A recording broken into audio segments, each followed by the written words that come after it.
نحمده ونصلي على رسوله الكريم اللهم صل على سيدنا محمد وعلى آل سيدنا محمد وبارك وسلم۔ ہم میں سے زیادہ تر لوگ جاہل ہیں۔ امید ہے آپ کو برا نہیں لگا ہوگا۔ اگر ایک شخص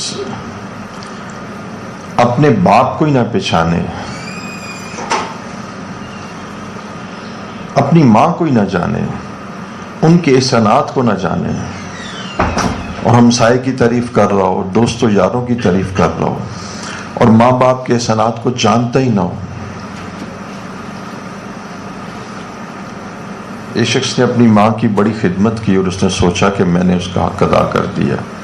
حضور صلی اللہ علیہ وسلم نے ارشاد فرمایا، وہ 9 months جو تم مدرز ایبڈومن میں رہے ہو، شکم مادر میں رہے ہو، تم تو اس کا بھی حق ادا نہیں کر سکتے، جائے کہ تم اس دنیا میں آئے۔ تو عجیب بات ہے کہ ایک آدمی کو ایک شخص نے ڈوبنے سے بچایا اور ہر نامساعد حالات میں اس کی مدد کی اور کبھی اس کو بے سہارا نہیں چھوڑا۔ تو آپ شخص کہتے ہیں کہ ایسے شخص کو پہچاننا بھی چاہیے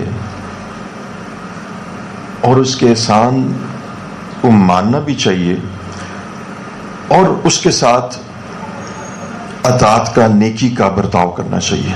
اور اگر وہ شخص باپ اور ماں ہو، وہ شخص باپ اور ماں ہو،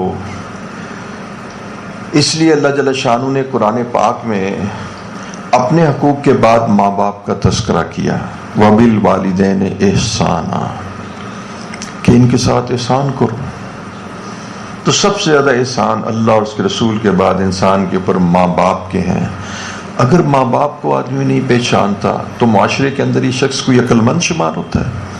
جو آدمی اپنی ماں اور باپ کے احسانات کو نہیں جانتا اور ان سے بدخلقی کا معاملہ کرتا ہے، جبکہ اللہ جل شانہ نے اس کا مقام یہ رکھا ہے کہ ان کے قدموں کے تلے جنت، جو اللہ کی رضا کا مقام ہے، وہ ڈال رکھا ہے، تو یہ شخص معاشرے کے اندر ایجوکیٹڈ تو نہیں ہے، یہ جاہل شخص ہے، یہ بدخلق ہے۔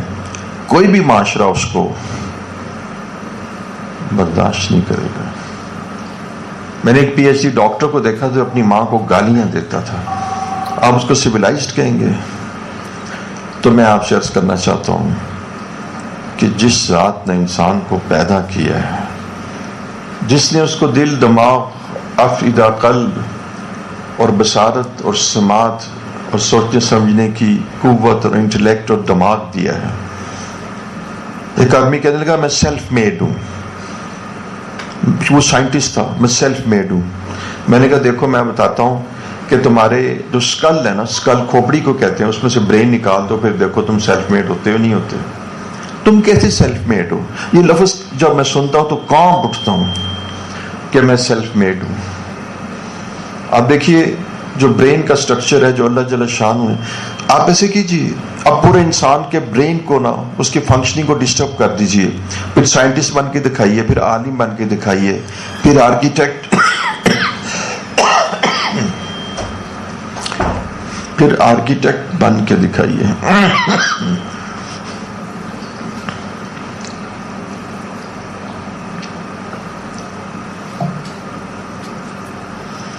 جو شخص اپنے رب بھی کو نہ پہچانے،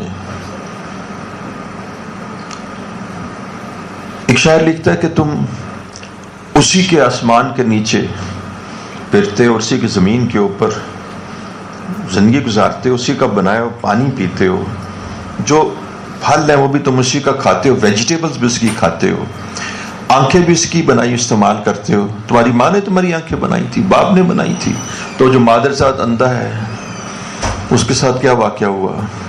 اگر ماں باپ بنانا چاہتے تو اس کو اندھا چھوڑتے۔ ایک شخص پیدا ہوا تو ایک بچہ پیدا ہوا تو اس کا ایک گردہ ہی نہیں تھا، یعنی پیدائشی طور پر وہ کڈنی اس کی فارمیشن ہی نہیں ہوئی تھی، ایجینیسس، وہ بنی نہیں تھی. انسان کیا کر سکتا ہے؟ یہ آنکھ جو اللہ رب العزت نے انسان کو دی ہے، اس آنکھ کے اندر جو فیکلٹیز ہیں مختلف، ابھی تک آئی اسپیشلسٹ کہہ رہے ہیں کہ ہم اس کا 4% جان سکیں، 96% ہم اگنورنٹ ہیں. اگر آنکھیں اللہ رب العزت نہ دیتے تو آپ سائنٹسٹ بن جاتے. یہ جو ناسا کے اندر بڑے بڑے سائنٹسٹ، اگر ان کو آنکھیں نہ ملتی، ٹیلیسکوپ کو دیکھ سکتے. یہ اگر انسان کو کان نہ دیتے تو کتنی ایسی انفارمیشن کی سائٹس ہیں کہ جن کو وہ بالکل پا ہی نہ سکتے، کتنی ایسے انسٹنکٹس ہیں کہ جس کو فیل ہی نہ کر سکتے. اگر آدمی کی زبان نہ ہوتی اور گویائی نہ ہوتی تو ایکسپریس ہی نہ کر سکتا. یہ آنکھیں بھی اللہ نے دی ہیں، یہ بصارت اللہ نے دی ہے، گویائی اللہ نے دی ہے. یہ انسان کی زبان اللہ تعالیٰ نے اس کو دی ہے، اور اس کے بعد اس کو قلب دی ہے جو ہر وقت بیٹ کرتا رہتا ہے. اس کی دھڑکنیں اللہ کے پاس ہیں. یہ ریسپیریٹری سسٹم جو آکسیجن لیتا ہے ہر وقت چل رہا ہے. اگر ایک لمحہ کے لیے بند ہو جائے تو انسان کی زندگی ختم ہو جائے. کہتے ہیں حرکت قلب بند ہونے سے انسان چلا گیا. تو حرکت قلب تو اللہ تعالیٰ کے امر سے جاری ہے. اتنی ردمک ہے حرکت قلب کہ اس کے اندر کوئی اے ردم نہیں آتا، اور اگر اے ردمیاز آ جائیں تو بندہ گر جاتا ہے اور پریشان ہو جاتا ہے. یہ سارے ردم اللہ کے پاس ہیں. اللہ تعالیٰ ہمارا روزی بند کر دے تو کوئی روزی کھول نہیں سکتا. اللہ تعالیٰ کسی کو کسی مرض میں مبتلا کر دیں تو وہ اس مرض سے نجات نہیں پا سکتا جب تک کہ اللہ نہ چاہے. میں کلام نہیں کرتا کیونکہ آج کل ہیپیٹائٹس بی اور سی بہت پھیلا ہوا ہے، ایسے ڈر اور خوف پیدا ہو جاتا ہے. دیکھیے ایک جگہ پر ہیپیٹائٹس دی 3%، یعنی ہر تیسرے آدمی کو ہیپیٹائٹس بی ہے. انسان کچھ نہیں کر سکتا. اور اس طرح کے امراض، کینسر، دوسرے امراض جن میں انسان مبتلا ہو جاتا ہے، اگر اللہ اس کو اس میں مبتلا کر دیں تو کچھ نہیں کر سکتا. دیکھیں ایک بات یاد رکھیں، اگر تکلیف اللہ رب العزت کسی کے اوپر نافذ کر دیں تو اس تکلیف سے کوئی نہیں نکال سکتا سوائے اللہ کے. ساری دنیا کے انسان اور ڈاکٹرز اور مفکر مل کے بھی اس کو اس تکلیف سے نہیں بچا سکتے. تو جب انسان اپنے رب کا اتنا محتاج ہے اور ہر چیز میں اس کے اوپر اتنا ڈیپینڈنٹ ہے، اور اس کی انسان کا جو بونی اسکیلیٹن اللہ نے بنایا ہے اور اس کے اندر دل اور دماغ اللہ نے رکھا ہے، گردے فیل ہو جائیں تو آدمی چل نہیں سکتا، جگر فیل ہو جائیں تو جگر کی تلاش میں آدمی پھرتا رہتا ہے. جگر ایک ایسا وائٹل سٹرکچر ہے کہ جس کے بغیر آدمی سروائیو نہیں کر سکتا. وَفِي أَنفُسِكُمْ أَفَلَا تُبْصِرُونَ. تم اپنے اندر دیکھو. اگر تمہیں آفاق میں اللہ رب العزت نظر نہیں آ رہے، ویسے تو تم فی الآفاق آسمانوں کو دیکھو، چاند ستاروں کو دیکھو، تم اس قمر کو، اس سن کو دیکھو. أَفَلَا يَنْظُرُونَ إِلَى الْإِبِلِ كَيْفَ خُلِقَتْ. تم یہ جو کیمل ہے اس کو دیکھو، اس کو دیکھو ہم نے کیسے بنایا ہے. تم یہ دیکھو کہ ہم نے زمین کو کیسے بچھایا ہے، اور ہم نے جبال کو کیسے نصب کیا ہے، اور آسمان کو کیسے اٹھایا ہے. وَإِلَى الْأَرْضِ كَيْفَ سُطِحَتْ. آپ ذرا زمین کی طرف دیکھیں. یہ ساری چیزیں یہ بات بتا رہی ہیں کہ ہم زمین پہ رہتے ہیں، آسمان تلے اسی کی بنائی ہوئی سبزیاں کھاتے ہیں. یہ کدو، یہ ٹماٹر، یہ سبزیاں، یہ پیاز، اس سب کے اندر وہ سارے انگریڈینٹس اور کانسٹیٹیوئنٹس موجود ہیں کہ جو انسانی جسم کے لیے انتہائی ضروری ہیں. آپ کو کیلشیم اور وائٹامن سی کی ضرورت ہے. آپ کی بونز جو ہیں اس کو کیلشیم کی ضرورت ہے. بون کی کمپوزیشن کیلشیم فاسفیٹ ہے. اللہ رب العزت نے ایک اتنی بڑی فیکٹری بنا دی، قرآن میں اس کا تذکرہ کر دیا. حیران کن میں یقین جانیے کہ اللہ رب العزت کو جاننے کے لیے، اللہ رب العزت کو پہچاننے کے لیے، اللہ کی مکمل اول سے آخر تک اللہ تعالیٰ کی ریکگنیشن اور اس کی معرفت کے لیے صرف کاؤ کافی ہے، بقرہ. اس فیکٹری کو دیکھیے کہ کس طریقے سے یہ پٹھے کھا کے اور کس طریقے سے مصفہ پیلیٹیبل دودھ پیدا کرتی ہے، اور وہ دودھ سٹرلائزڈ ہوتا ہے، اس میں کیلشیم ہوتا ہے. وہ بیسٹ سورس آف کیلشیم ہے جو آپ کی ہڈیوں میں اللہ تعالیٰ نے پرووائڈ کیا ہے. ان الدنیا خلقت لکم. یہ ساری دنیا تمہارے لیے بنائی ہے. وَأَنْتُمْ خُلِقْتُمْ لِلْآخِرَةِ تمہیں تو اللہ تعالیٰ نے اپنے لیے بنایا. تمہیں آخرت میں اللہ رب العزت وہ ایور لاسٹنگ ہیپینس اور بلیسنگز دیں گے کہ جس پر کبھی زوال نہیں آئے گا. تو میں یہ بات عرض کرنا چاہ رہا ہوں کہ دیکھیے عجیب بات ہے کہ ہم اللہ تعالیٰ کہ جو ہمارا رب ہے، جس نے ہمیں آنکھیں دی، جس نے ہمیں بونی اسکیلٹن دیا، جس نے ہمیں برین دیا. ایک بات واضح میں آپ کو بتا دوں کہ اللہ تعالیٰ برین نہ دیتے، اللہ تعالیٰ وہ برین کی وہی شکل رکھتے جو جانوروں کی تھی. اور اس برین میں ایکسٹرا آرڈنری جی کہتے ہیں، ڈاکٹرز کہتے ہیں اس کے اندر جو سیریبرل کارٹیکس ہے، جو ایکسٹرنل اس کا برین کا سٹرکچر ہے، اس کے اندر ہائیلی اسپیشلائز سینٹرز ہیں. اور وہ سینٹرز کیا ہیں کہ جس میں انسان کے اندر شعور پایا جاتا ہے، دوسروں کی تکلیف کا احساس پایا جاتا ہے، دوسروں کی محبت اور اس کی پرابلمز کو پرسیو کرنے اور قوت ادراک پایا جاتا ہے. میں ایک دفعہ حضرت جی انعام حسن کاندیلوی کے پاس تھا تو لوگ پوچھ رہے تھے، یہ بہت بڑے اللہ والے بزرگ تھے تبلیغ جماعت، اب پوچھ رہے ہیں، آپ حیران ہوں گے کہ اس عظیم انسان نے پوچھا کہ انسان کی وجہ فضیلت کیا ہے.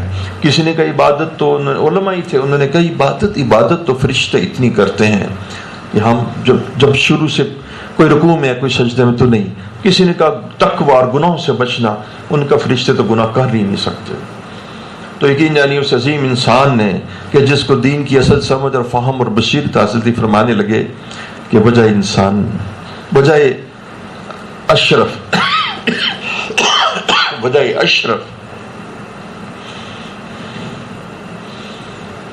یہ ہے کہ انسان دوسرے کی تکلیف میں اس کی دل داری کرتا ہے، اس کے ساتھ غموں میں غم گساری کرتا ہے، اس کی تکلیف میں اس کے کام آتا ہے، اس کی حاجتوں کو پورا کرتا ہے، اور سب سے بڑی بات کہ اس کی تکلیف کا احساس کرتا ہے.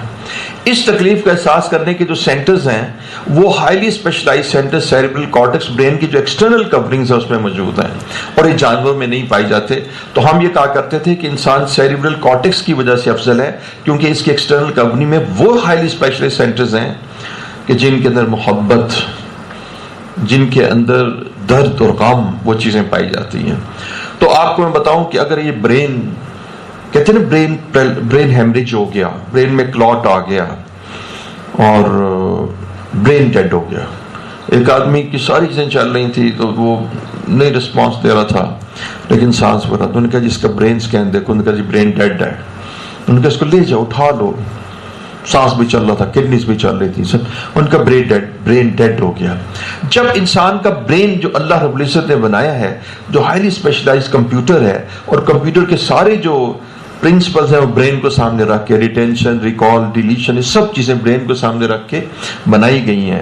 A to Z برین کو سامنے رکھ کے کمپیوٹر ڈیزائن کیا گیا ہے. اور یہ ہائیسٹ سپیڈ کا کمپیوٹر صرف برین ہے، اور روٹین کا جو کمپیوٹر جو آج کل ہائیسٹ سپیڈ کا کمپیوٹر ہے برین، اس سے 100 ٹائم زیادہ فاسٹ ہے. تو برین کے کمپیوٹر کو کوئی بھی، اس کمپیوٹر کے بغیر نہ آدمی ڈاکٹر بن سکتا ہے، نہ انجینئر بن سکتا ہے، نہ سائنٹسٹ بن سکتا ہے، نہ کاروبار کر سکتا ہے، کچھ نہیں کر سکتا. یہ جسم، یہ دل اور دماغ، یہ سارے اعضاء، یہ بونز اور یہ کڈنی، یہ لیور اللہ رب العزت نے بنائے ہیں. تو پھر جب اللہ ہی کے ہم تخلیق شدہ ہیں تو ہم اس دنیا میں رہتے ہوئے یہ کیوں نہیں سمجھ رہے کہ ہم نے اللہ رب العزت کی اطاعت کرنی ہے؟ ہم یہ جرت نہیں کر سکتے کہ اللہ رب العزت کے بنائے ہوئے قوانین کو وائلیٹ کریں.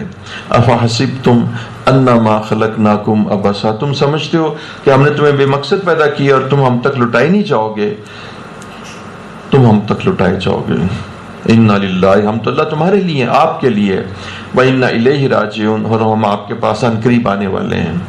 تو میں عرض کرنا چاہ رہا ہوں کہ اللہ رب العزت نے انسان کو اپنی عبادت کے لیے بنایا ہے، اور اس کمپیوٹر کو اللہ تعالیٰ نے واضح فرما دیا، وما خلقت الجن والانس الا لیعبدون، بندے میں نے تجھے اپنے لیے بنایا ہے، اپنی محبت کے لیے بنایا ہے، اپنی اطاعت کے لیے بنایا ہے.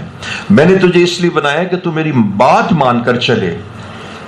الذی خلق الموت والحیات، ہم نے موت اور حیات کو اس لیے بنایا ہے لیبلوکم، تاکہ ہم یہ جانچیں ایکم احسن عملا، کہ تم میں سے کون ہماری منشا کے مطابق اعمال کرتا ہے، پسندیدہ اعمال، احسن عملا، وہ عمل جو ہمیں پسند ہے، اچھے عمل وہ کون کرتا ہے، اور برے عمل۔ تو دیکھیں زندگی کا مقصد واضح ہو چکا۔ اب ایک شخص نے امریکہ سے ڈاکٹر آف سائنس بن گیا، وہاں سے پی ایچ ڈی کر لی، وہاں سے ڈاکٹر بن گیا، رب کو تو پہچانتا ہی نہیں ہے۔ کتنا سیولائز شخص ہے کہ جو اپنی ماں باپ بھی نہ پہچانے، اگر وہ ان سیولائزڈ ہے اور جاہل ہے تو اس سے زیادہ جاہل شخص وہ نہیں ہے کہ جو اپنے رب بھی کو نہ پہچانے، وہ یہی نہ سمجھے کہ میری زندگی کا مقصد کیا ہے۔ صبح ہوتی ہے، رات ہوتی ہے، دن جو ہے نا مہینوں میں بدلتے ہیں، مہینے سالوں میں بدلتے ہیں، اور سال ڈیکیڈز میں بدلتے ہیں، اور انسان مڈل ایج میں آ جاتا ہے، جوانی اس کی جھڑ جاتی ہے، اور وہ جناب اس کی قوتیں، اور 50 سال کی عمر میں وہ ڈیڑھ عمر میں آ کے مڈل ایج سے کراس کرتے اولڈ ایج میں جاتا ہے، اور پھر وہ 70s میں چلا جاتا ہے۔ یہ اس کی زندگی کا پورا سائیکل ہے۔ یہی وشیش سائیکل اس کے جو آف سپرنگ ہے، اس کے بچے وہی اس کو ریپیٹ کرتے ہیں، اور وہ اس کے بچے پھر بڑے ہو جاتے ہیں۔ تو یہ زندگی میں مقصد تو نہیں ہے۔ تو میں آپ سے عرض کرنا چاہتا ہوں، ایک ہے ضرورت زندگی، ایک ہے مقصد زندگی۔ ضرورت زندگی ہے کہ کپاس ہمیں کاٹن بتاتی ہے کہ تمہیں کپڑا بنانا ہے، اور اس کے لیے سائنس اینڈ ٹیکنالوجی کو ہم نے اختیار کرنا ہے۔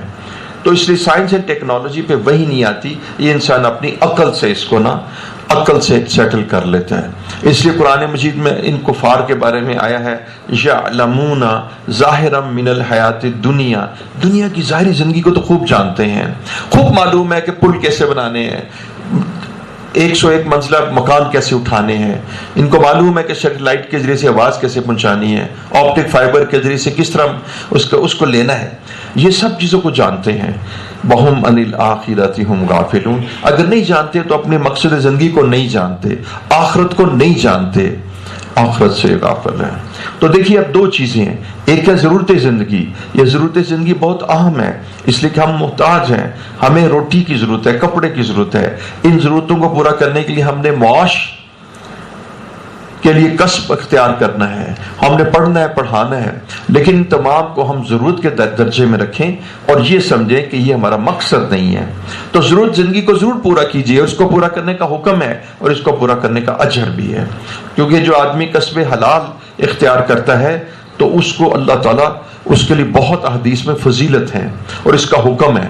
لیکن اس کے بعد اگر آدمی اس کے اندر مشغول ہو کر زندگی کے اصل مقصد کو بھول جائے، اور سنیے، نہ تو وہ جانے کہ اللہ ہم سے کیا چاہتے ہیں، نہ اللہ کی مرضیات کو جانے اور نہ اللہ کی ناراضگی کے کاموں کو جاننے، اور وہ چیز کہ جس کا اللہ نے حکم کیا اس کو بھی زندگی میں اختیار نہ کرے، اور وہ کہ جس کے منع کیا اس کو بھی، اللہ رب العزت نے غیبت سے منع کیا ہے کہ بعض احادیث میں الغیبت اشد من الزنا، اور بعض جگہ یہ کہ یہ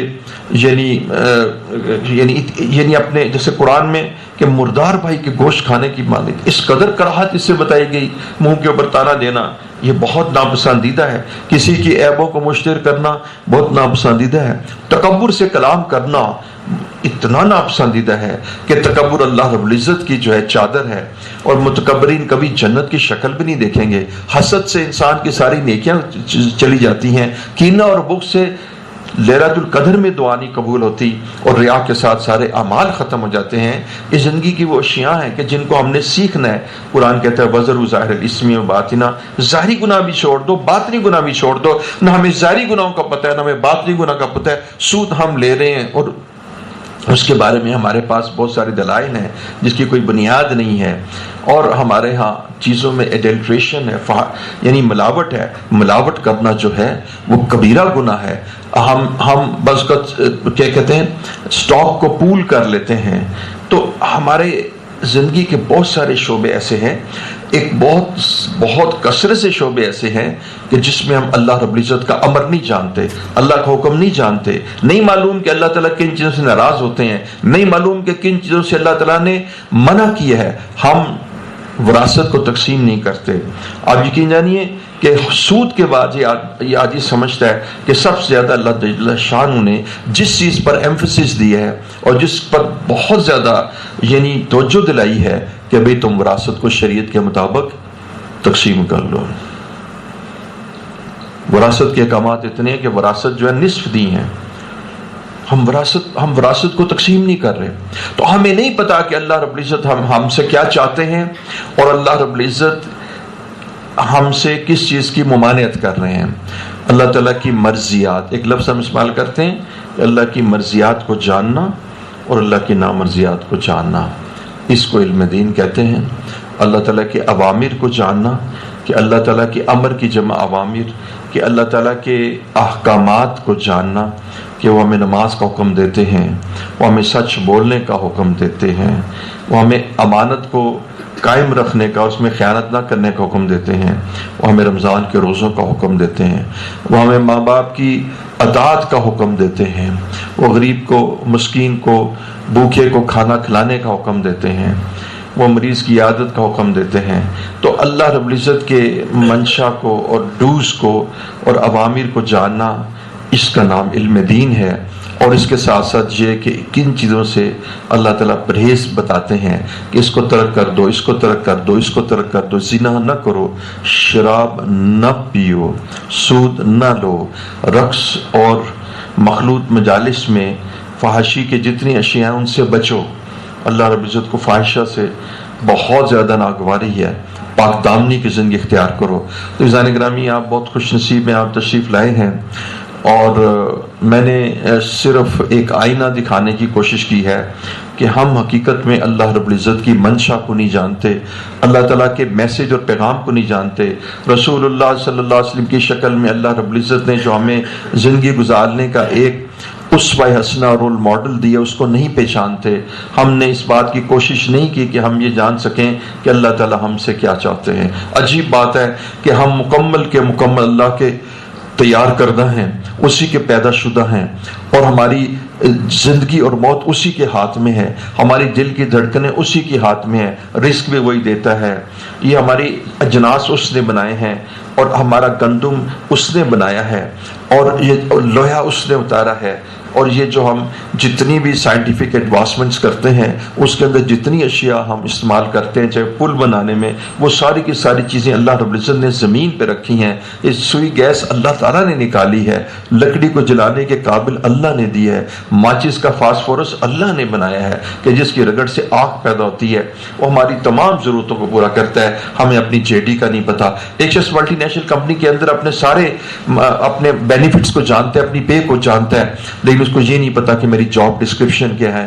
ہم اس وقت اللہ رب العزت کا دیا اور رزق بھی کھاتے ہیں، عافیت میں بھی ہیں، عقل بھی ہے، شعور بھی ہے، لیکن ہمیں اپنی جے ڈی کا نہیں پتا. کتنی عجیب بات ہے کہ جس شخص کو اپنی جے ڈی کا نہ پتا ہو، جو اللہ کو نہ پہچانتا ہو، جو اللہ کا ادب نہ کرتا ہو، وہ کیسے سیولائزڈ ہو سکتا ہے، وہ کیسے ایجوکیٹڈ ہو سکتا ہے، وہ کیسے پڑھا لکھا ہو سکتا ہے. وہ تو سب سے زیادہ اگنورنٹ ہے، وہ تو سب سے زیادہ جاہل ہے.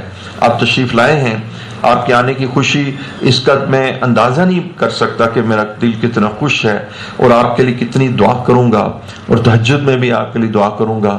تو میری یہ گزارش ہے کہ آپ یہ سوچیں کہ سب سے پہلے ہم نے اپنے اللہ کو راضی کرنا ہے، اور اللہ کو راضی کرنے کے لیے لازم ہے کہ ہم یہ جانیں کہ اللہ تعالیٰ کن کاموں سے راضی ہوتے ہیں. ہم نے اللہ تعالیٰ کی ناگواری سے بچنا ہے اور ہم یہ جان سکیں کہ اللہ تعالیٰ کے ناگواری کے کون سے عمل ہیں کہ جن سے ہم، اب دیکھیں حدیث میں آتا ہے خیرکم خیرکم لأہلہ، کہ تم میں سے بہترین شخص ہے جو اپنی بیوی بچوں کے لیے بہتر ہے. آج کل لوگ اپنی بیوی بچوں کو ڈانٹ ڈپٹ کر کے ان کو کس کے رکھنا اور شکنجے میں رکھنا، یہ سمجھتے ہیں کہ ہم مرد ہیں اور یہ وہ اور اس کے حقوق کو تلف کرتے ہیں. رسول اللہ صلی اللہ علیہ وسلم نے کبھی اپنی بیویوں کو ڈانٹا نہیں تھا، شفقت فرماتے تھے، لاڈ بھی برداشت کرتے تھے اور اپنی بیویوں سے محبت فرماتے تھے. ہمیں اپنی معاشرت، ہماری جو لیونگ سٹائل ہے اور ہماری جو معاشرت ہے، اس معاشرت میں بھی اسلام کا کوئی رنگ نہیں ہے، اس میں کفر کا رنگ ہے، یہ اپنی خواہشات کا رنگ ہے. یہ ہماری معاشرت جو ہے اس کا رنگ پتہ کیا ہے؟ ہمارا پرائیڈ اینڈ پریسٹیج، ہماری نوک کہ ہم شادیاں اس طرح کرتے ہیں، اس میں تبذیر بھی ہوتی ہے، اس میں دکھاوا بھی ہوتا ہے، نمود و نمائش بھی ہوتی ہے، اور پھر ہم یہ کہتے ہیں کہ ہم نے بڑی جناب چودراہٹ کے ساتھ شادی کی ہے. اس میں رسول اللہ صلی اللہ علیہ وسلم کے سارے طریقے چھوڑ دیتے ہیں، دکھاوا بھی کرتے ہیں، نمائش بھی کرتے ہیں، رضا بھی کرتے ہیں، اسراف بھی کرتے ہیں، لوگوں کی دل آزاری بھی کرتے ہیں، اور اپنی چودراہٹ اور اپنی بڑھائی اور اپنی ایروگنس کو بھی شو کرتے ہیں. تو عزیزان گرامی، ہمیں دین سیکھنا ہے. اس مقصد کے لیے ہم نے آس کے مدرسے کو قائم کیا، آس اکیڈمی میں 8 سالہ کورس رکھا. تو اس کے اندر الحمدللہ لوگ آگے انہوں نے اپنے آپ کو وہاں جذب کر دی اور اپنا 24 آورس دے دیے. لیکن آپ جیسے لوگ جو ذی استعداد ہیں ان کو دین سیکھنے کا، ان پر دین سیکھنے کا فریضہ زیادہ تھا. آپ وہ لوگ ہیں کہ جو عقل مند اور ذی شعور ہیں. آپ نے دنیاوی فنون سیکھے ثابت کر دیا ہے کہ آپ عقل مند ہیں. آپ نے دنیاوی فنون سیکھے ثابت کر دیا ہے کہ آپ کے اندر دین سیکھنے کی صلاحیت موجود ہے. اس لیے میں آپ سے درخواست کرتا ہوں کہ آپ دین سیکھیے. اس شکل کے لیے پر ہم نے یہ جامعۃ الرشید میں انہوں نے کیا کہ 5 سالہ کورس، 5 سالہ 4 سالہ کورس کیا، اور اس میں انہوں نے 4 سالہ میں جو ڈاکٹرز انجینئرز جو بھی ان کے پاس ٹیکنوکریٹس جو بھی لوگ آئے وہ ان کو انہوں نے کہا بھی آپ ہمارے پاس 4 سال کے لیے آ جائیں. تو ٹھیک ہے، ایک وہ بھی عمل ہے جو انہوں نے کر ڈالا، لیکن ہم نے اس کو زیادہ بہتر سمجھا. ہم نے اس کو زیادہ بہتر سمجھا کہ آپ اپنی ملازمت کو اختیار کیجئے، آپ اپنی جابز پہ جائیے، آپ اپنے رزق حلال کو کمائیے. یہ آپ کا فریضہ ہے، یہ آپ کے لیے لازم اور فرض ہے. جتنا آپ اس کو اہم سمجھتے ہیں ہم اس سے بھی زیادہ اس کو اہم سمجھتے ہیں. اپنی ضرورت زندگی کو کمائیے اور اپنی بیوی بچوں کے حقوق ادا کیجئے، اپنے ماں باپ کی عزت اور ان کے حقوق ادا کیجئے. اپنی دکانوں پہ، اپنی جابز پہ، اپنے کاموں پہ جائیے، اور اس کے بعد ہمیں 3 گھنٹے دے دیجئے، 2.5 یا 3 گھنٹے ہمیں دے دیجئے. اللہ کے لیے ہمیں 2.5-3 گھنٹے دیجئے. آپ اپنے بچوں کے ساتھ ان کے حقوق ادا کیجئے. آپ اتوار کو نارمل اپنی چھٹی کو انجوائے کیجئے. آپ اپنے پورے کام کیجئے. آپ دکانوں میں اپنے بزنس کو اختیار کیجئے. لیکن اس کے ساتھ ساتھ یہ کہ اللہ مجھ سے کیا چاہتے ہیں، اللہ کو ہم کیسے راضی کریں، اور وہ علم الوحی ہے. اللہ کو راضی کرنے کے طریقے قرآن میں ہیں، اس قرآن کو سیکھیے. اللہ کو راضی کرنے کے طریقے رسول اللہ صلی اللہ علیہ وسلم نے بیان کیے ہیں اور قرآن کی تفسیر کی ہے، اس کا نام حدیث ہے. اور اللہ تعالیٰ نے ہمیں کیا احکامات دی ہیں، اس سے ہمارے علماء نے علم فقہ کا علم کہ ہمارے احکامات کیا ہیں، کہ نماز کیسے پڑھنی، حج کے مناسک کیا ہیں، زکوٰۃ کب آتی ہے، زکوٰۃ کس چیز پہ آتی ہے. ایک شخص کے پاس، آپ کو میں یقین بتاؤں، ایک شخص نے نا کرسیوں کا، فرنیچر کا شو روم دے رکھا تھا. تو آپ کو مزے کی بات بتاؤں کہ وہ جو اس کا جو کیش تھا نا اس پہ زکوٰۃ دیتا تھا. یعنی اس میں کچھ 80-90 لاکھ تھے تو اس پہ زکوٰۃ دے دیتا تھا. اور کہتے تھے دیکھو جو گھر کی کرسی ہیں نا اس پہ تو زکوٰۃ نہیں آتی، لیکن وہ کرسیاں جو اس کی تقریباً اس کی نا کوئی 1.5 کروڑ کا مال اس کا وہاں پڑا ہوا تھا فرنیچر روم میں. اب وہ 1.5 کروڑ کا مال تجارت تھا، اس پہ وہ زکوٰۃ نہیں دیتا تھا. لیکن وہ نا بڑی دیانتداری سے ایسا کر رہا تھا. یعنی اس کا نفس نہیں تھا، اس کو اس بات کا علم ہی نہیں تھا کہ یہ جو مال ہے یہ مال تجارت ہے، اور مال تجارت کی وجہ سے اس کے اوپر زکوٰۃ آتی ہے. اس نے یہ سن رکھا تھا کہ گاڑی کے اوپر نہ زکوٰۃ نہیں آتی، تو اس نے اس گاڑی کی کرسیوں پہ زکوٰۃ نہیں آتی کیونکہ وہ تو آپ کے یوز میں. تو اس نے سوچا یہ جو دکان پہ میری کرسی میرا فرنیچر ہے اس پہ بھی زکوٰۃ نہیں آتی. تو دیکھو ہم نے نا علوم کو جاننا ہے، اس کو سیکھنا ہے. تو میں عرض کر رہا تھا کہ آپ اپنے کاموں کو پوری طرح سے اختیار کیجئے، لیکن خدا کے واسطے، اللہ کے واسطے، اپنی آخرت کے واسطے. اور ایک اور بات بتاتا ہوں، پتہ نہیں آپ کو یہ بات اچھی لگے گی یا نہیں. پاکستان کے واسطے علم دین پڑھ لیں، پاکستان کو بچانے کے لیے. اچھی تو لگے گی لیکن پتہ نہیں سمجھ آئی. خدا کی قسم پاکستان کو بچانا ہے تو علم دین پڑھ لیجئے. خدا کی قسم میں آپ کو عرض کرتا ہوں کہ میں اس پر پوری طرح سے آپ کے سوالات کا جواب دینے کے لیے تیار ہوں. پوری طرح سے میں آپ کو بتاتا ہوں کہ اگر آپ اسلام چاہتے ہیں تو ایک وہ اسلام کا طریقہ ہے جو الیکشنز کے ذریعے سے ہے. میں اس کے بارے میں کوئی کلام نہیں کرتا، وہ سیاست کا حال آپ دیکھ چکے ہیں. میرے پاس ایک پالیٹکس ہے، میرے پاس بھی ایک پالیٹکس ہے، اور اس کا نام میں نے رکھا ہے اسلامک پالیٹکس. Islamic politics. اور میں اس کے اوپر میرے ذہن میں پتھر پہ لکیر ہے، اور میں اس کا مشاہدہ کرتا ہوں کہ اسلامک پالیٹکس کے ذریعے سے اسلام ملک میں آ جائے گا. اسلامک پالیٹکس کے ذریعے سے حالات بدل جائیں گے. اسلامی پالیٹکس کے ذریعے سے معاشی حالت، اکنامک رائز ملے گا. اسلامک پالیٹکس کی وجہ سے کرپشن ختم ہو جائے گی.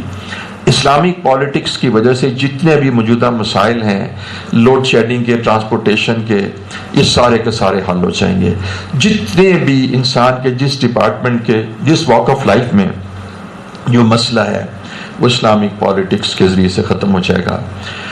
ہمارے پاس وسائل کی کمی نہیں ہے، ہمارے پاس صادق اور امین نہیں ہے، ہمارے پاس صادق اور امین نہیں ہے، ہمارے پاس ذہن تو ایسا ہے کہ دنیا میں کس کوئی مقابلہ۔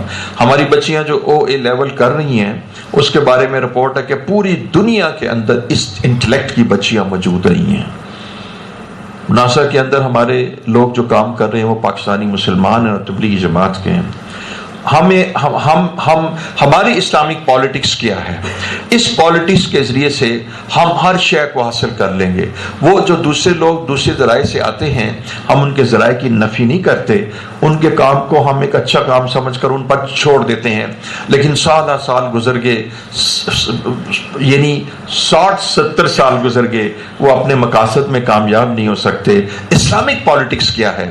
اسلامک پالیٹکس میں عرض کرتا ہوں کہ وہ پالیٹکس ہے دعوت اللہ، اللہ کی طرف لوگوں کو بلائیے۔ آپ اللہ کی طرف لوگوں کو نہیں بلا سکتے جب تک کہ آپ خود مکمل طور پہ اللہ تعالیٰ سے نہ جڑ جائیں، جب تک آپ کو یہ معلوم نہ ہو کہ حرام حلال کیا ہے۔ اس لیے اس کے لیے پہلی اور بنیادی بات ہے علم دین سیکھیں۔ تبلیغی جماعت اگر علم دین سیکھتی، تبلیغی جماعت میں کچھ لوگ اگر تبلیغی جماعت میں 4 مہینے لگانے بعد، سال لگانے کے بعد اگر ان کو علم سے جوڑ دیا جاتا تو اتنا بڑا تنزل نہ آتا، کیونکہ ایک بہت بڑی مقدار تبلیغی جماعت کی دین میں آنے کے بعد ایک بہت بڑی تعداد 40 دن لگانے کے بعد تبلیغ کو چھوڑ دیتی ہے، ایک بہت بڑی تعداد 4 مہینے کے بعد چھوڑ دیتی ہے، ایک بہت بڑی تعداد 1 سال کے بعد بھی چھوڑ دیتی ہے، اور وہ ایک چیز روٹین میں آ جاتی ہے۔ اگر ان کو علم دین سکھلایا جاتا اور ان کے اندر قرآن اور حدیث ان سے گزارا جاتا تو ان کے اندر ایک آگ لگ جاتی ہے اللہ تعالیٰ کی عشق اور محبت کی۔ تو بہرحال ہم اس کے اوپر کلام نہیں کرتے، تبلیغی جماعت جو کام کر رہی ہے بہت اچھا ہے، لیکن اگر ان کو عالم بنا دیا جاتا تو ان کو 2 دھاری تلوار بنا دیا جاتا۔ تو میں عرض کروں کہ یہ اسلامک پالیٹکس ہے، میں نے آج آپ کو بتا دیا ہے۔ میری پالیٹکس کی صرف انتہا یہ ہے کہ آپ جیسے خوبصورت اور بہت ہی پیارے قلوب والے اور انتہائی سلجھے ہوئے انسان، اور ایسے انسان کے جس پر الحمدللہ انسانیت بھی فخر کرتی ہے، کیونکہ آپ کے دل میں اللہ کی محبت ہے، آپ کے دل میں رسول اللہ علیہ وسلم کا ادب ہے، تو آپ بہترین اشخاص و زمین پر ایسے لوگوں کو لے کر ان کو نہ علم دین سکھایا جائے، ان کو رسول اللہ صلی اللہ علیہ وسلم سے جوڑ دیا جائے، اور ان کو اللہ سے جوڑ دیا جائے۔ واللہ نہ تو مولوی بنانا مقصود ہے، اور نہ کوئی ملا بنانا مقصود ہے، اور نہ کوئی حجرے میں بٹھانا مقصود ہے، صرف آپ کے دل میں عشق الہی کی آگ لگانا مقصود ہے، اور رسول اللہ صلی اللہ علیہ وسلم کی محبت اور اتباع سنت پر لانا مقصود ہے۔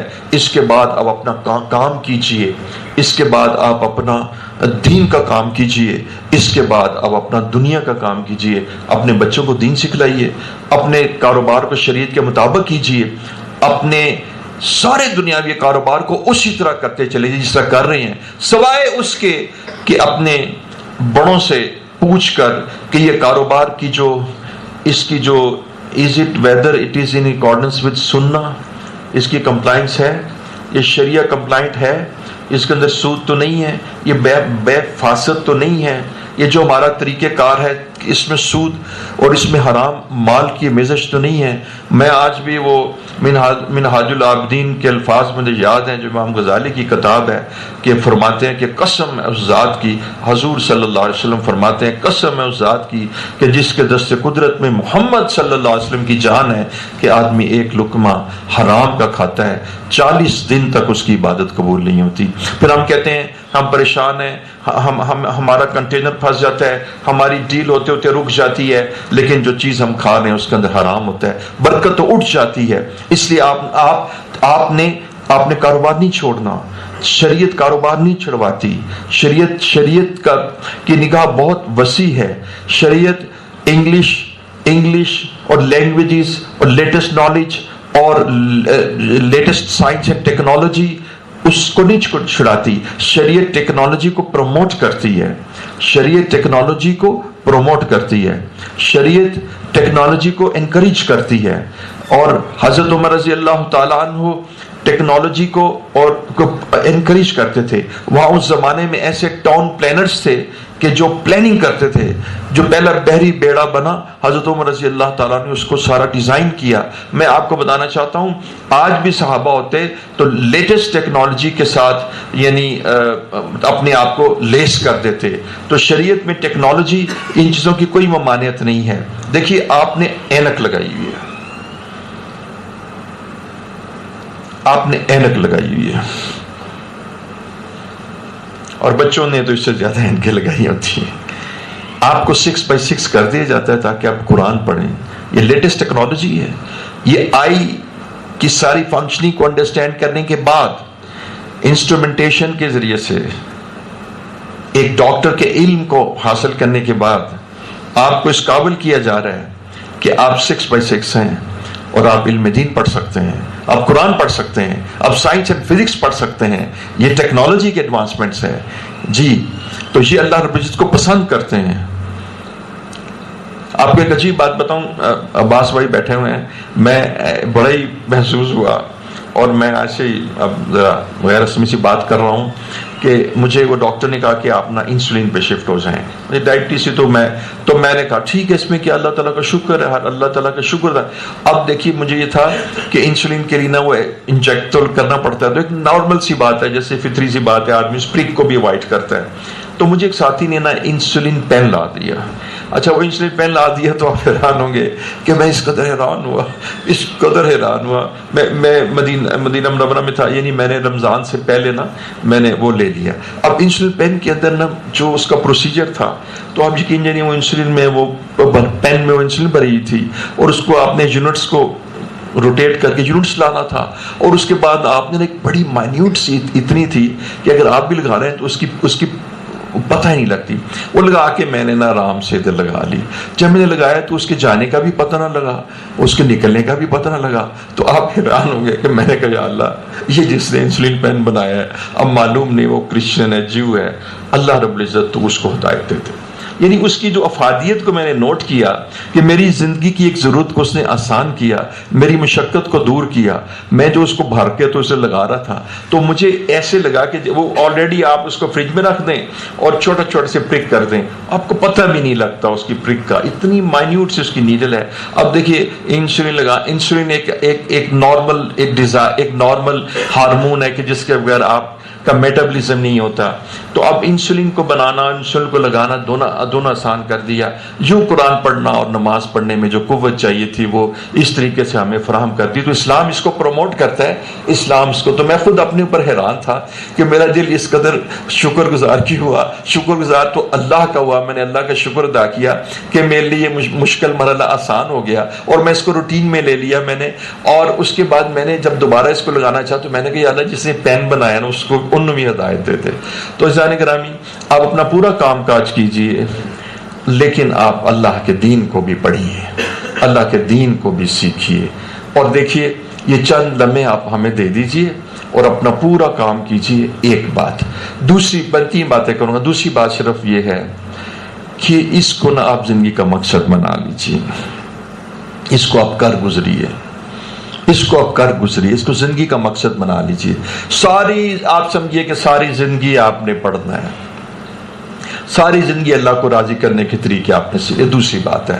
اور تیسری بات اور آخری بات بس وہ یہ بات ہے کہ آپ نے اس کو نہ, جب آپ نے بیوی کے حقوق ادا کیے, بچوں کے کیے, اور آپ نے اپنی جاب کے پورے حقوق ادا کیے, تو اب اس دین کو بھی مقدم رکھیے, اس کے بھی حقوق ادا کیجیے. جب تھوڑی سی کوئی تکلیف ہو, جب تھوڑا سا معاملہ ہو, آپ کلاس چھوڑ دیں. اگر دیکھیے 2-2.5 گھنٹے تو ہیں, آپ کلاس تو نہ چھوڑیے, آپ آ جائیے. آپ کو سمجھ میں آئے تب بھی آ جائیے, نہ آئے تب بھی آ جائیے. گھبرائیے نہ. جو چیز سمجھ میں نہیں آتی پرنسپل مفتی حماد صاحب کو کانٹیکٹ کیجیے. جو سمجھ میں نہیں آتی اپنے ٹیچرز کو بتائیے, اپنے اساتذہ کو انفارم کیجئے. یہ عاجز بھی بیٹھا ہے، اپنے مسائل کو اس عاجز سے تک بھی لے آئیے. میں بھی انشاءاللہ حاضر ہوں آپ کے لیے، لیکن خود سے کسی چیز کو مشکل سمجھ کے چھوڑ نہ دیجیے. ابتدا میں آدمی کسی بھی چیز کو جب سیکھتا ہے تو اس سے مناسبت کے لیے کچھ ٹائم لگتا ہے. اب آپ دیکھیے، آپ نے انگریزی پڑھی ہے تو انگریزی کی آپ کو مناسبت تو نہیں تھی کہ آپ اردو بولتے تھے، لیکن قرآن کی زبان اور اردو کی اتنی مناسبت ہے. الحمدللہ رب العالمین، الحمد بھی رب بھی عالم، یہ سارے دیکھیں یہ لفظ اردو میں ہے. تو اس لیے مالک یوم الدین، تو آپ دیکھیں مالک یوم الدین، یہ سارے لفظ ہیں. تو میں عرض کرنا چاہوں گا کہ آپ نہ گھبرائیے نہ، آپ اللہ سے مدد لیجئے. ایاک نعبد و ایاک نستعین، اور اس کو چھوڑیے نہ. تو بس میں آپ کی اسی بات پر آپ کو میں نے اس لیے انٹرفیئر کیا کہ مجھے معلوم نہیں تھا کہ مفتی حماد صاحب کیا مشکل چیزیں دکھائیں گے، تو میں نے سوچا میں پہلے تھوڑا سا انٹروین کر لوں، کیونکہ پچھلی دفعہ انہوں نے جو چیزیں دکھائی تھیں وہ بڑی مشقت کی اور مشکل چیزیں تھیں. تو میں اس دفعہ بھی ڈر رہا تھا کہ معلوم نہیں کیا مشقت کی چیزیں دکھائیں گے. تو میں نے کہا میں اس کو نا دین میں ایزی آسان کر کے ایک چیز عرض کر دوں. باقی جو نظم و ضبط کی باتیں ہوتی ہیں، ظاہر پرنسپل ہیں اور ڈاکٹر ہیں اور مفتی ہیں، انہوں نے آپ کو کسی نظم اور دھارے کے تحت ڈالنا ہے. بس میں آپ سے ایک گزارش کروں گا کہ آپ اس کو مضبوطی سے پکڑ لیں، آپ گھبرائیں مت. آپ کو سمجھ میں نہیں آتی تو تب بھی خیر ہے. دیکھیں ایک شخص نے نا ایک میں آپ کو بس آخری بات بتا کے بات ختم کرتا ہوں. یہ مدینہ منورہ میں ایک خاتون تھی جس نے کہا میں نے قرآن حفظ کرنا ہے، تو وہ داخل ہو گئی. تو سچ پوچھے جب میں گیا تو انہوں نے کہا کہ اس کو نا 5 مہینے ہو گئے، ابھی اس نے اماں پارا یاد نہیں کیا 30واں. اگلے سال جب میں گیا تو اس کا حال پوچھا، اس نے کہا جی وہ اماں پارا پہ ہے. تیسرے سال گیا اماں پارا پہ. معلوم ہوا کہ 4-5 سال میں اس نے ایک پارے سے زیادہ. جب اسے پوچھا گیا کہ اس کو کیوں، تو اساتذہ نے کہا یہ ہماری برکت ہے. یہ جب ایک چیز کو 50 دفعہ دہراتی ہے اس کو یاد ہو جاتا ہے، تو 50 دفعہ کہنے کا اجر تو ملتا ہے، ضائع تو نہیں ہوتا. اور تھوڑی دیر پھر بھول جاتی ہے، پھر 50 دفعہ کہتی ہے. تو اس قرآن کی آیت کو جب آپ 1,00,000 دفعہ بھی کہیں گے تو 1,00,000 دفعہ بھی اجر ملے گا. تو اس کا نقصان کا سودا کیا ہے؟ تو اس نے کہا یہ ہماری برکت ہے، اور یہ جو عزم اور ارادہ ہے اس کی کہ ہم نہیں چھوڑیں گے قرآن کو اور پکڑی رکھیں گے. اس سے ہمارا پورا ادارہ زندہ ہے، اس سے ہمارے اساتذہ کو ایک انسینٹیو اور روح ملتی ہے، اور اس سے ہمیں بھی تقویت ملتی ہے، اور بچوں کو بھی کہ دیکھو یہ عورت خاتون جو ہے یہ قرآن پہ ابھی اماں پارے پہ ہے، تو یہ کہتی ہے جی میں اسی پہ زندگی گزاروں گی، ساری عمر یہ پڑھتی رہوں گی. تو نہ آنے کی وجہ سے آپ دل برداشتہ نہ ہوئیے، آپ اساتذہ سے رابطہ کیجیے، ان سے پوچھیے. اور میں اساتذہ سے بھی ریکویسٹ کرتا ہوں کہ وہ پابندی اور مقدم پابندی سے آئیں، وقت سے پہلے آئیں، اور اپنے کاموں کو مؤخر کر کے مقدم رکھیے. اور اگر آپ اس کو پسند کریں تو جب آپ یعنی کلاس میں آئیں تو کیا ہم آپ کی رول کال لے لیا کریں، اب مائنڈ تو نہیں کریں گے. اگر ایک کلاس کے اندر 20 طلباء ہیں تو ہم اس کا نام لکھ کے رجسٹر بنا لیں تو اس کی رول کال لے لیں، اس پہ اب مائنڈ تو نہیں کریں گے. ٹھیک ہے، تو کیا ہی اچھا ہے کہ آپ دین کے طالب علم شمار ہوں گے. میں آپ کو اس کی ایک بات تو میں جامعہ اشرفیہ میں تھا تو مجھے انہوں نے کہا، میں نے کہا یار مجھے پتہ لگا کہ جو ٹرانسپورٹیشن ہے نا اس کا وہ ایک ملتا ہے کنسیشن، پاس بنتا ہے کہ 10 روپے میں نا سارا شہر گھوم لو. تو میرے پاس گاڑی بھی تھی تو میں نے کہا یار میرا وہ ٹرانسپورٹیشن والا کارڈ بنا دو. وہ اس لیے بنا دو کہ کل کو میں کہہ سکوں میں بھی تو جامعہ اشرفیہ میں دورہ حدیث کا طالب علم تھا. اچھا اس کے بعد مجھے مطبخ سے کھانے کی ضرورت نہیں پیش آتی تھی تو میں نے مفتی صاحب سے پوچھا میں مطبخ سے کھا لوں؟ کہا آپ کھا سکتے ہیں. میں نے کہا کہتے کارڈ ہونا چاہیے. میں نے مطبخ سے کھانا کھایا, کارڈ بنوایا. اچھا مجھے کھانا کھانا مقصود نہیں تھا, کارڈ بنانا مقصود تھا کہ کل میں بھی میں بھی جامعہ شفیع کا طالب علم تھا اور میں نے کارڈ بنا ہوا ہے, اس کے اوپر تصویر بھی تھی اور میرا وہ ٹرانسپورٹیشن کا بھی کارڈ بنا ہوا تھا, جامعہ شفیع کا اسٹوڈنٹ. میں نے کہا یہ دو میرے پاس روز قیامت ہوں گے, اللہ تعالیٰ میں ان کے ساتھ تھا. اور اس کے بعد پھر میں نے مطبخ کا کھانا کھایا اور میں اس کھانے کا متحمل نہیں تھا. اس کی وجہ یہ تھا کہ اس میں گوشت بہت زیادہ تھا اور مجھے گوشت کی جو ہے نا تو میں پھر دوبارہ نہیں کھا سکا. لیکن پھر میں نے ایک دفعہ کھانا کھانے کے لیے اس لیے گیا کہ میں ان فقیروں کی مجلس میں بیٹھ کے کھانا کھا لوں. تو آپ بھی علماء میں آپ کا شمار ہو جائے گا. تو ہم آپ کا نام یعنی اس رجسٹر میں لکھیں گے کہ جو دین کے طالب علموں کا نام ہے, اور یہ آپ کی بڑی سعادت ہو جائے گی. تو آپ اپنی رول کال بھی لگایا کریں گے. اور مفتی حماد صاحب یہاں کے پرنسپل ہیں, تو آپ اپنے مسائل کو ان سے حل کیا کریں گے. اگر کوئی مسئلہ ایسا ہوا تو یہ عاجز بھی آپ کی خدمت کے لیے حاضر ہے. وآخر دعوانا ان الحمد للہ.